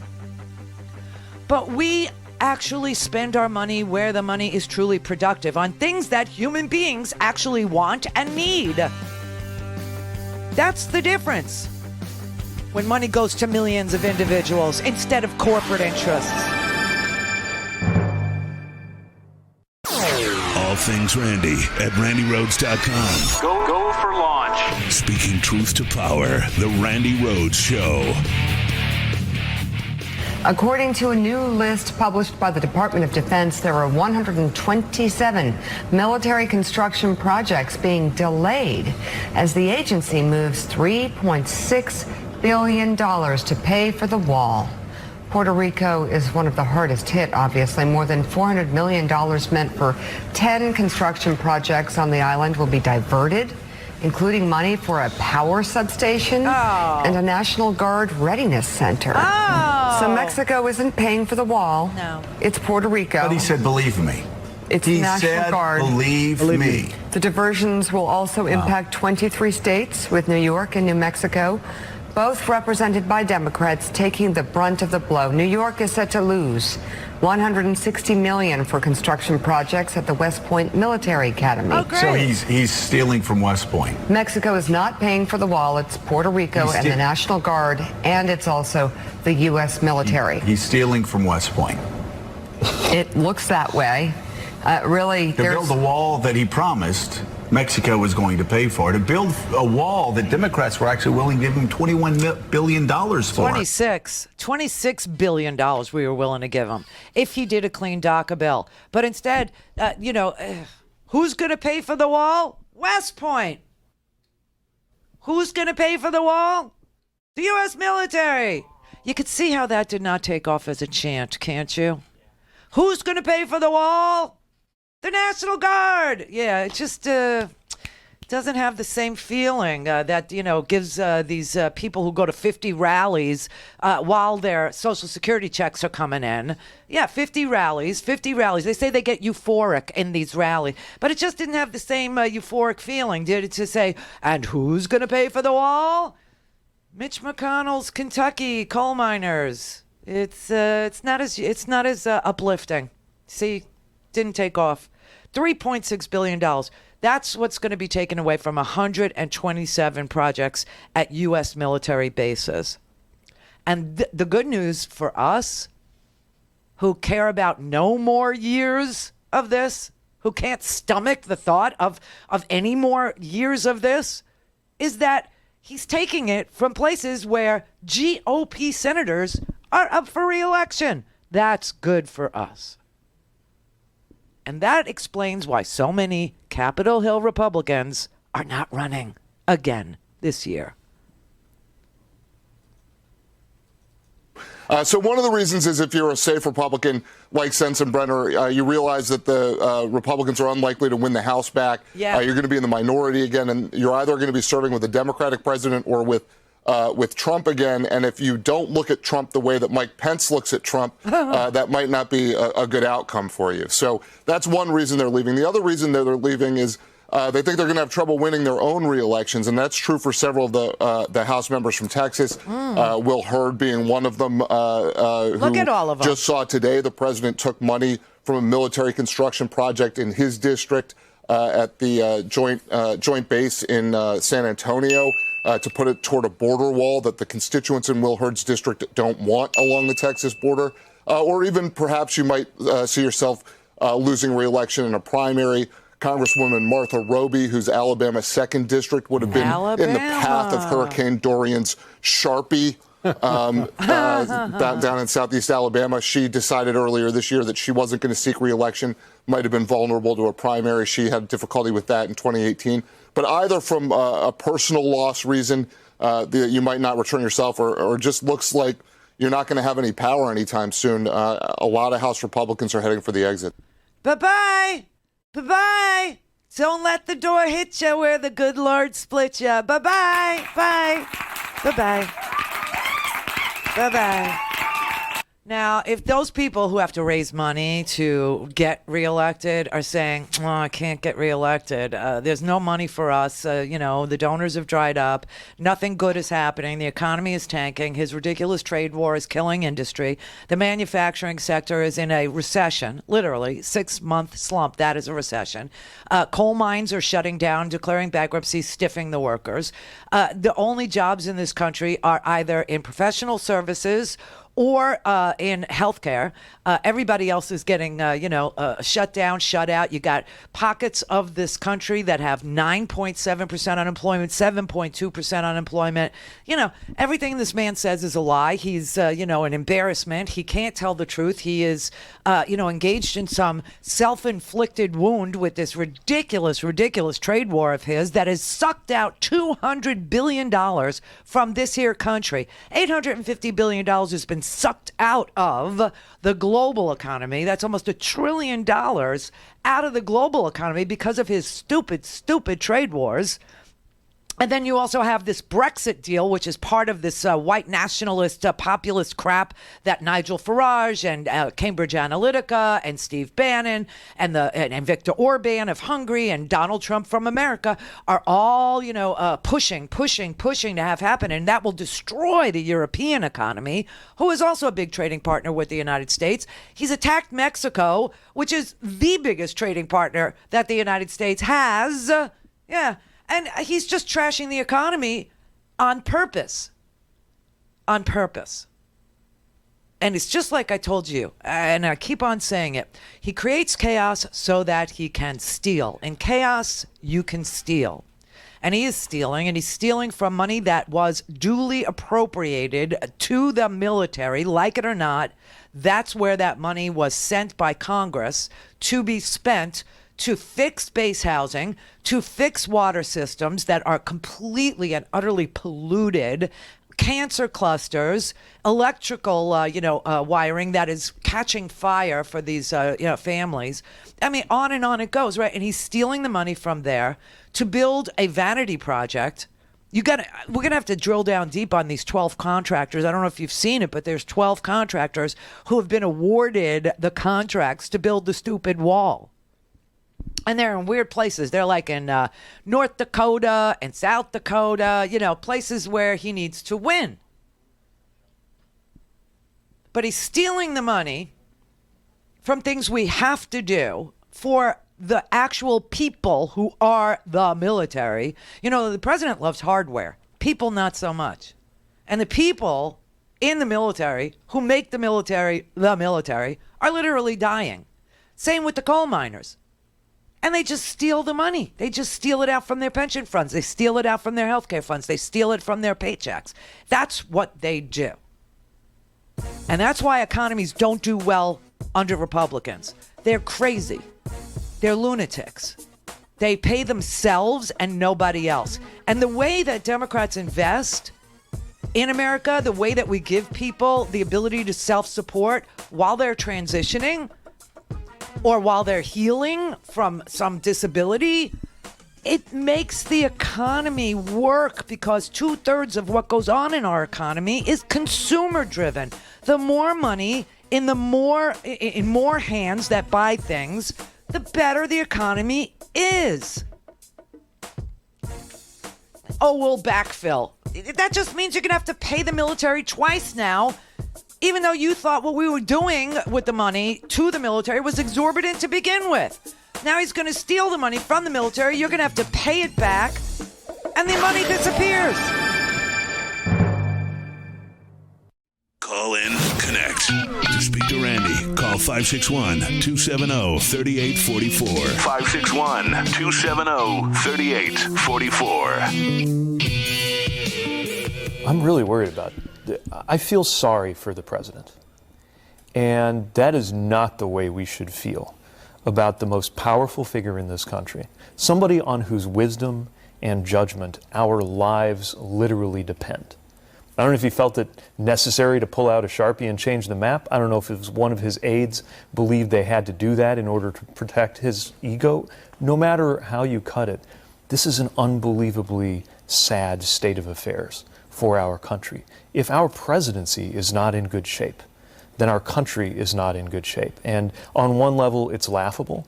On another, it is exactly why we've got to do something different. And by the way, I also think it's why you're seeing a lot of independents and people who have voted Republican over the years saying, you know what? This has become something we've all got to pull together and create an alternative to, because we just, as a country, cannot go on with these. This is humiliating. This is an embarrassing moment for our country, and we seem to see a new national embarrassment every day.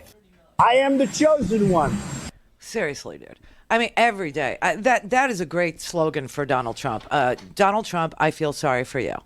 You know what I mean? I feel sorry for you. Donald Trump, it's humiliating. I mean, that would be global. That could be good. Or Donald Trump, sad. He's a bad, sad man, is what he is. That's all he is. He's just a bad, sad man with a bunch of deadheads or fish fans. I don't know what you want to call these people, but the Wall Street Journal, freaking Journal, they have the most amazing article. It is in the homework section today. If you go to randirhodes.com, go to the homework, just click on homework, and you'll see this in the homework section. It's a Wall Street Journal article by Mike Bender, and it's called "It's Kind of Like an Addiction on the Road with Trump Rally Diehards." Now, he's got a rally next Tuesday, and then next Tuesday we have a debate. I mean, next week's going to, and I expect the House Democrats to start putting out witness lists of who they think they can get without having to go to court to talk about impeachable offenses. And by the way, high crimes and misdemeanors.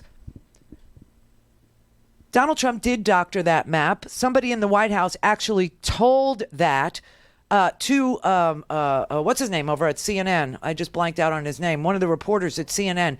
They had emails, internal emails, about what was going on with that weather map, and they leaked them to freaking CNN. That's amazing. The Washington Post reports this morning that it was President Trump himself who marked up that official weather map with a black Sharpie, trying to get people to believe his false claim. CNN has learned that the president called a Fox reporter into the Oval Office to argue that the facts were not the facts. Yeah, and that reporter was, what's his name, John Roberts. And John Roberts got on the TV last night, and he was like, I don't know. At the same time, all of this is churning out in the Atlantic Ocean. The president continues to defend a tweet that he sent out on Sunday morning in which he said Alabama could possibly get some damage from Dorian. The president tweeting Alabama was going to be hit or grazed, and then Dorian took a different path up along the East Coast. The fake news knows this very well. That's why they're the fake news. A bit of a controversy has erupted over this because at his hurricane briefing yesterday, the president held up a graphic of a 5-day warning cone from last Friday, the 30th, which appeared to have been modified with a Sharpie to extend the bubble out there, as you can see, to include the Florida Panhandle and parts of southern Alabama. The president was asked how that line got there yesterday afternoon. Listen here. But the original path was through Florida. That was probably 3 days. I think that's probably 3-4 days old. The original path that most people thought it was going to be taking, as you know, was right through Florida, where on the right would have been Georgia, Alabama, etc. Sorry, and that map that you showed today looked like it almost had like a Sharpie. I don't know. The president saying he didn't know how that line got there. The president also tweeted out a graphic of hurricane model plots collected by the South Florida Water Management District to prove that Alabama was at risk, and some of those tracks did come very close to the eastern part of Alabama. But those spaghetti models were from Thursday, August the 28th. By the time the president tweeted about Alabama at 10:51 a.m. on Sunday, the forecast track had moved well east. This is the 8 o'clock in the morning warning on Sunday the 1st, and you can see that they're indicating that Dorian would stay well offshore and well away from Alabama. So some people are willing to sell their souls, like Sean Hannity and Jeanine Pirro, who was suspended, and and some aren't, like Shepard Smith and John Roberts, who was called into the Oval Office. Okay, and the reason why Donald Trump has this faux concern for Alabama being hit is because he needs Alabama voters. He needs them. He has to, it's part of his. How do I put 270 together? How do I do it? Meanwhile, what we're finding out is that the people that go to these rallies, and we're going to experience another one on Tuesday, they're Fish fans. They're freaking jam band lovers is what they are. And the Wall Street Journal has an article on who these people are and why they're driving 1,000 miles to go to 29 rallies, 40 rallies, 50 rallies, and how they're affording these trips. And here's a little snippet. The Trump rally diehards, a few dozen men and women who have been to more than 10 rallies, are almost exclusively white. Many of them are recently retired, with time on their hands and little to keep them tied to home. A handful never had children. Others are estranged from their families. Some rely on disability payments. Others sell secondhand items or find odd jobs. And one of them just quit his job and plans to finance his travels to Trump rallies with the remaining $120,000 from his inheritance.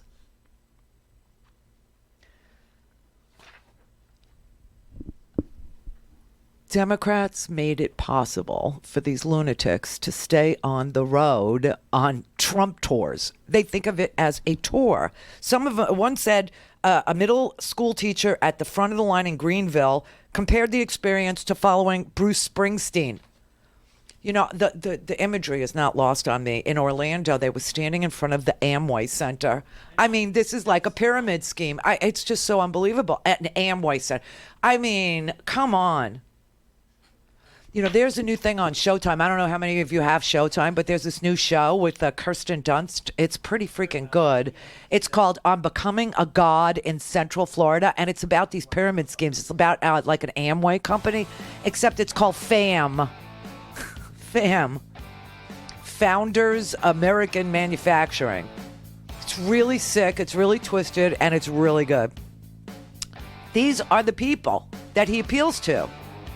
They're bored out of their minds. One 49-year-old financial manager in Kingsport, Tennessee, has been to 11 rallies. She said, once you start going, it's kind of like an addiction. I love the energy. I wouldn't stand in line for 26 hours to see any rock band. He's the only person I would do this for, and I would be here as many times as I can. And their favorite part of the rally? When he recounts election night. Because they say they get a rush. You come to the show, and you know exactly what you're going to get. All the hits. And maybe a few surprises, too, like the send her back chant. That was an added extra. This is the Randi Rhodes Show. To speak with Randi, dial 561-270-3844. That's 561-270-3844. All right, everybody. It's the last segment on a Friday. It's a Friday, you bastards. And this is day 2 of our first pledge drive for Free Speech TV. And as you know, what Free Speech TV is a 25-year-old stalwart progressive television channel that looks to partner with people like me, progressives that work together on the front lines for things like social justice, environmental justice, and we want to spread the word so that people can make the right, informed choices about why the economy does so much better under Democrats than it does under Republicans, et cetera, et cetera. And so they are a major component now of what we do, and we're really glad to be with them, but they need to get paid as well. They need to make some money. They need to support this awesome channel that has lots of bills to pay and 16 unbelievably dedicated humans that, work their hearts out to create a channel that is available to you on Dish Network, 9415 channel, DirecTV, channel 348. It's also on Sling and Roku and Apple TV. And all this distribution, as you know, costs them money. So now, we don't take salaries from them because we support what they do. And so this is how we contribute.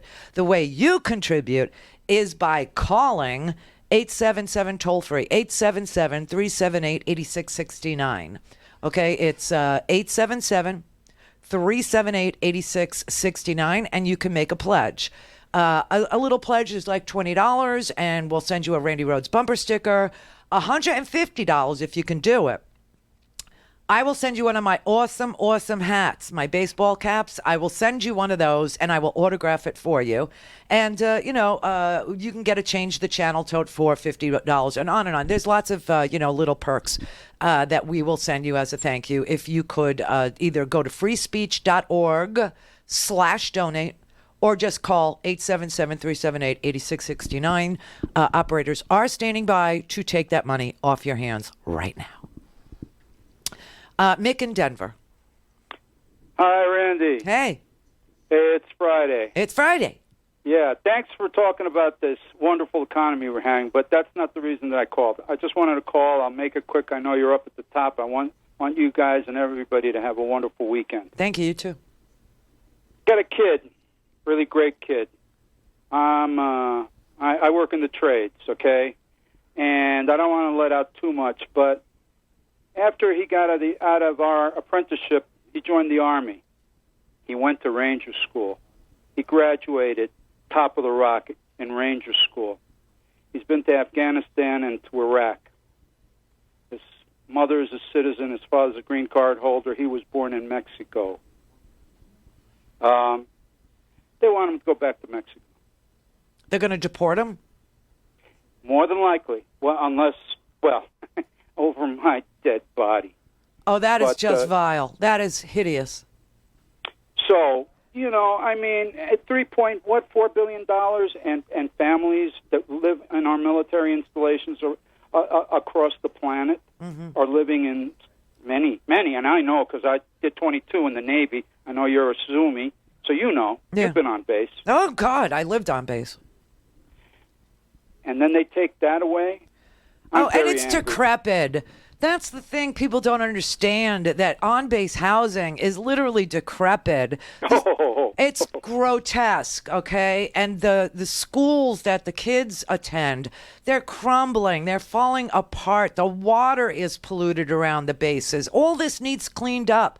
All of these, groups that work to lobby Congress to get the on-base housing up to, some sort of standard. I mean, the Bahamas builds to better standards than the base housing is.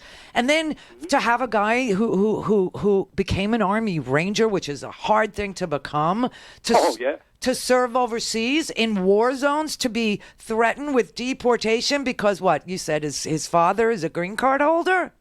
Yeah. That is I don't know, medical vile. benefits and all of that stuff. Maybe those will go away. Oh, that's sick.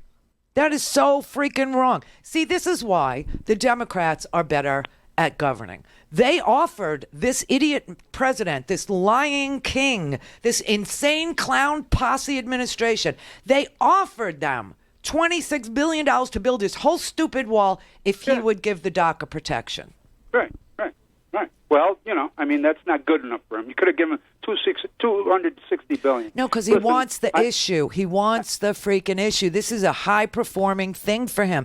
People at the, in this Wall Street Journal article, people literally were quoted as saying they loved the center-back chants, and their favorite parts is, are the parts where he says you don't have to live with others. Okay, you don't have to live with those other people. They love this issue. Yeah. Fragmentation, fragmented America is what they want. Right. And listen, from the bottom of my heart, I'm so glad that you're on the air and everything, because you got a voice, kid. Thanks. And we need it every day. And you give me a lot of energy and hope. I don't believe in faith. I believe in hope. I love you. But I feel I you. love you too, kid. Thank you. I'll go to the wall for you if I have to. Thank you. Okay, kid. Have a good weekend, everybody, all your crew and everybody. Oh, you gave me chills. My father used to call me kid. Actually, he called us kiddo. My father was a kiddo guy. Jim in Las Vegas. Randy. Yes. I got one quick question for you. I live here in Las Vegas. Nellis Air Force Base is right here. Why I go to my local gay bar. I love everybody. Why are all these military people? Why do they vote Republican? And I follow your advice. Once you start not arguing, when you start discussing politics, Donald Trump's the best president. The military people, don't they realize? No, they don't. And I'll tell you something. I don't know if you ever served, but when you're serving, you don't even read a newspaper, okay? You just don't. It's not part Okay, so why do they all vote Republican? Not all, a majority. Officers do, because they're looking for, a straight path to another bar on their shoulder or a bird on their hat, okay, or a star on their collar. So officers, they play that, butt-kissing game. That's what they do. And the other guys, they're being fed a steady diet of only one party respects the flag. And that's why, if you notice, if you watch a lot of, TV, progressive TV, whatever it is that you're doing, there's always flags waving on Fox News. I think I'm the only progressive broadcaster that actually insists on having a flag in my studio because I served and that flag means something to me. Okay, and I think most people have no idea that the Republican Party has co-opted the flag and made it one of their symbols when it belongs to all of us, okay? And that flag that's behind me, that one right there, that flag actually flew over the Capitol for me and was sent to me. Yes, after it flew for a day over the Capitol. So, but they have co-opted the Eagle. They have co-opted the Air Force wings. That's why my logo is, and I called the Air Force and said, can I use this logo? And they said, yes, because it's different than ours. Right? So, yes. And the sergeant, by the way, who worked at the trademark place in the Air Force, told me that he was so glad. He knew who I was. He said, I'm so proud of you, and I'm so glad that you're doing this. And yes, just take one wing off it or add a wing. So if you notice, mine has 3 stripes. The Air Force logo only has 2. So he taught me how to, manage that. But not all people in the military are Republicans. No. But a big percentage Well, I'm telling Republican. you what half the problem is. Well, okay. Well, thank you. Okay, can I ask you one more thing? Half the problem is that the Republican Party has successfully co-opted the visuals, the flag, the wings, I mean, if you look at progressive logos, they're all kind of, that's why mine are the wings. Because I like that. Well, I have a right to them. First of all, I served, and number two, it's strong. It's strong and it's forceful, and it says I'm proud. I'm proud of what I did. I'm proud of my service. And a lot of Republicans steal all of the visuals and they make it their own, and that's wrong. It doesn't belong to them. Okay. What? Okay. Thanks. You're welcome. And that's the honest to God truth. You know, Fox News always has the flag waving in the background, right? If you look at, conservative broadcasters, they're always going to have a flag in their studio. None of these people have ever served a day in their life. Rush Limbaugh didn't serve a day in his life. Mike Pence didn't serve a day in his life. I mean, this is crazy. This is absolute mass madness. And the people who did serve, you know what you learn in the military? Classic liberalism. What? Yeah, you know what you learn? The weakest among you can get you killed. So that means that you have to reach down and help that person up and make them stronger, better, fiercer, more able-bodied, or else they'll get you killed. That's classic liberalism. You reach down and you help somebody. Have a great weekend.